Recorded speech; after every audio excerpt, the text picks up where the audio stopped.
ایک دفعہ 3 آدمی تھے، وہ راستے میں جا رہے تھے اور اچانک سے طوفان آ جاتا ہے. وہ اپنے آپ کو بچانے کے لیے غار میں پناہ لے لیتے ہیں.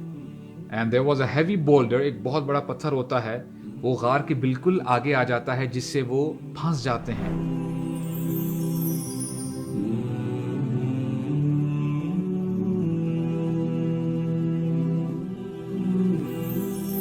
اور ان میں سے ایک شخص کہتا ہے کہ دیکھو ہم یہاں پر پھنس چکے ہیں، اللہ تعالیٰ کو پکارو اور اپنی کوئی کی ہوئی نیکی کا وسیلہ دو تاکہ اللہ سبحانہ وتعالیٰ تمہیں اس پرابلم سے باہر نکال دیں. ان میں سے ایک شخص دعا کرتا ہے کہ اے اللہ، آپ جانتے ہیں کہ ایک دفعہ میں جب گھر آیا اور مجھے رات ہو گئی، میں اپنے والدین کے لیے دودھ پیش کیا کرتا تھا اور اس دن میں لیٹ ہو گیا اور میں نے دیکھا کہ میرے والدین سو رہے ہیں، تو میں ساری رات کھڑا رہا.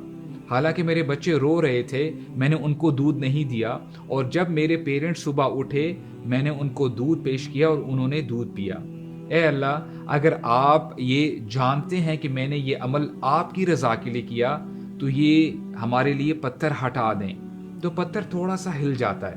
اور اس کے بعد دوسرا بندہ دعا کرتا ہے اور اپنی نیکی کا تذکرہ کرتا ہے کہ میری ایک کزن تھی اور میں اس سے بہت محبت کرتا تھا. ہوا کیا کہ ڈراؤٹ آ جاتا ہے، قحط سالی آ جاتی ہے اور ان کے حالات ٹھیک نہیں ہوتے، اور وہ میرے پاس آتی ہے مدد مانگنے کے لیے، اور میں اس کو کہتا ہوں کہ ٹھیک ہے میں تمہیں 100 دینار دے دیتا ہوں لیکن تمہیں میرے ساتھ بدکاری کرنی ہوگی. اور وہ مجبور ہو جاتی ہے، اور اس پریسائز مومنٹ پہ کہ میں ابھی زنا کرنے ہی والا تھا، وہ لڑکی مجھے کہتی ہے اتق اللہ، اللہ سے ڈر جا. تو میں ڈر جاتا ہوں اور میں پیچھے ہٹ جاتا ہوں اور میں نے اس کو اس کے پیسے واپس لوٹا دیے. اے اللہ، اگر آپ یہ سمجھتے ہیں کہ میں نے یہ عمل آپ کی رضا کے لیے کیا، آپ کی خوشی کے لیے کیا، تو یہ پتھر ہٹا دیں. اور پتھر اور تھوڑا سا ہٹ جاتا ہے. اور اسی طرح تیسرے بندے نے بھی اپنی نیکی گنوائی.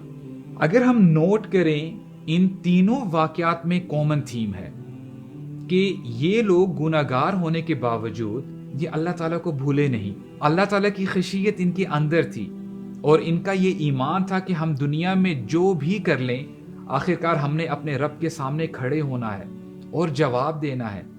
اللہ بہتر جانے کہ انہوں نے اور کیا کیا نیکیاں کی ہوں گی، لیکن اللہ سبحانہ وتعالیٰ نے ان کی ایک نیکی کی وجہ سے ان کی دنیاوی پریشانی بھی دور کر دی اور ان کو آخرت میں جنت بھی مل گئی.